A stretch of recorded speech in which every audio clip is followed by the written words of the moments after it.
We're back at the cupping table. I've got Bruce with me. We're going to cup this new Ethiopia Yirgacheffe from the Chelba washing station. This is going to be served both as a filter coffee, which is the first three we have here. And then we've also got one that's roasted a little bit more, just slightly more development for our in-bloom espresso blend. So you said these are 18% development time? Yeah, Okay. like pretty much right on 18, like I drop it. So development time is really just like the percentage of the roast that remains after first crack, right?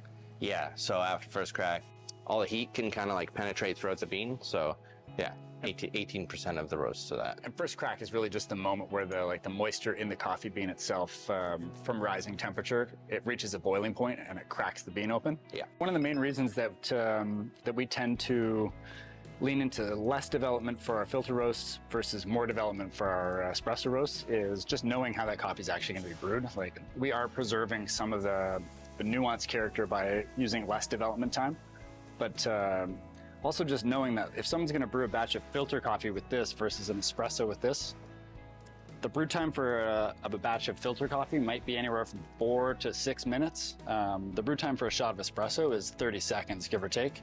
And so you're going to need more available solubles to extract that espresso. And so you need to develop it more, otherwise it just won't extract. Where in a 5-minute brew cycle for filter coffee, you're not going to have any difficulty extracting all the nuanced flavor out of this. Where when you're brewing a 30-second espresso, you need to be able to make sure that all of that coffee is developed enough that it extracts easily. One of the big parts of learning about development while roasting was being a barista at the same time. Right. And being like this is pulling so weird or something, and then going back and you can just be like, well, I guess I'll just roast it different. And I do want to keep my eye open for any difference in development on this one, because it is roasted slightly more. And it's obviously really nice and floral, what we're looking for out of a lot of Ethiopia, especially Yirgacheffes. Yeah, this one definitely smells a little bit riper. The Ethiopias typically do need to be developed less than any other coffees that we have in stock at any time. Where we might roast some of our Colombias or Guatemalas a little bit more than 18% developed. These are washed Ethiopian coffees, so you'll notice that there isn't very much oil on the surface either. Like, they're pretty clean. And because they're not really roasted very dark either, there's also very minimal oil.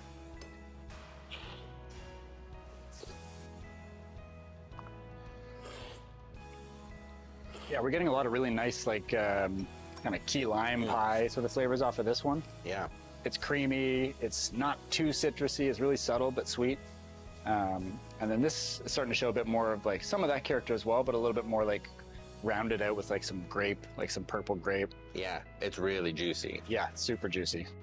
Refreshing, almost at the finish. That's what I want this time of year too. It's like nice, refreshing Ethiopias that... Especially for like cold they make coffee. Amazing cold brew. Yeah.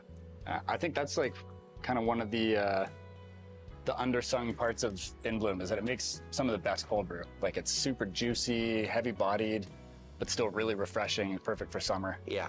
And it's nice to be able to have an espresso blend too that's like more fruit forward, where Butterknife is definitely like more chocolate, peanut butter, low acid. This is more of a modern espresso. It's a little bit more fruity, it's a little bit more acidic, but not in a like tangy kind of way at all. Yeah, it's really interesting now that it's cooled off. The acidity is much more subtle on the espresso roast of it, which is good. I don't really want the espresso to be super acidic. Like, wow, yeah. As soon as you concentrate that into an espresso shot, if it's acidic to start with in the cup, it's really gonna like concentrate and become really tangy as an espresso. Yeah.